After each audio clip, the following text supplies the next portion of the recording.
In this video, we're going to discuss molecular shapes and valence shell electron pair repulsion theory.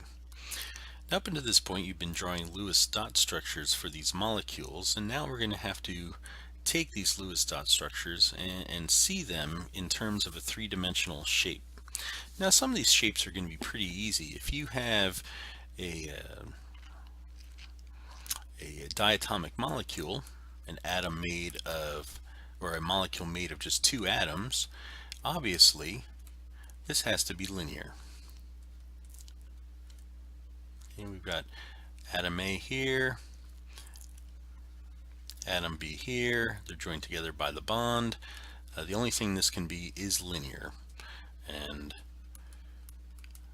that will have a bond angle of 180 degrees. Now we can also arrange other non-diatomic molecules into linear fashion. You'll find that if we have something like carbon dioxide, CO2, we have the central atom with double bonds to the two terminal atoms. You're going to find that this actually arranges itself into a linear molecule as well. And also, if you have a triple and a single bond to that same central atom, this will also be linear. Okay, so these are the arrangements, these are the particular cases where you're going to see linear molecules with 180 degrees. Now moving on, typically you're going to see a central atom with four things around it. Let's look at methane, CH4, our the most simple arrangement of carbon and hydrogen. Now, in this particular molecule, we have carbon in the center. We have a bond to the atom at the top, and we have another atom coming out kind of toward us, one away from us, and then one here on the side. Okay, and these two lines are just kind of a stick combining the two. They're not double bonds or anything like that. This isn't supposed to be Lewis dot structure. So this is called a tetrahedral.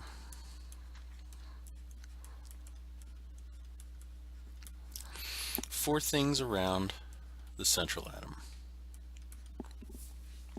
And methane is exactly this particular shape. Now in tetrahedral, the bond angle between each of these atoms is 109.5. Now this is where the valence shell electron pair repulsion comes into, because we have different molecules that instead of having an atom at any of these particular spaces, we'll start putting pairs of electrons. If we look at ammonia, NH3, okay, the Lewis dot structure for this is the following, and we see 1, 2, 3, 4 things around it, so it has the electronic configuration of a tetrahedron, but one of those spots is a lone pair of electrons. So we have the nitrogen in the center, we have a hydrogen, we have a hydrogen, we have a hydrogen, and then instead of having a fourth hydrogen here, we have a lone pair of electrons, which really don't take up any space. Put a little N there so we pay attention to that this is in fact not oxygen.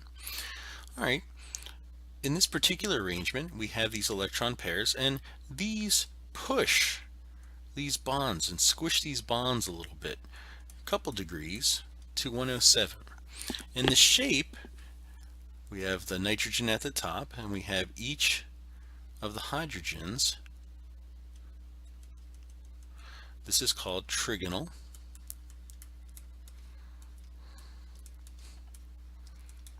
Pyramidal. Okay, trigonal pyramidal, where the bond angles are at 107. Now if we substitute one more pair of electrons, like we have in water, H2O. Now in the Lewis dot structure it looks like it's linear, but in fact I have oxygen here, going to a hydrogen, going to another hydrogen, and we have the pair of electrons here, and instead of that third place we're going to have another pair of electrons. Now these are going to push even harder on these bonds. So from 107, they're going to move all the way down to 105 degrees. And if we look at this from the side, we're going to have oxygen here, hydrogen here, and hydrogen here. This is called bent. A bent shape. And all of these are based upon the tetrahedral arrangement, but when we start substituting these pairs of electrons in there, we get bond squishing, we get the repulsion, the valence shell electron pair repulsion, and that pushes the angle down quite a bit.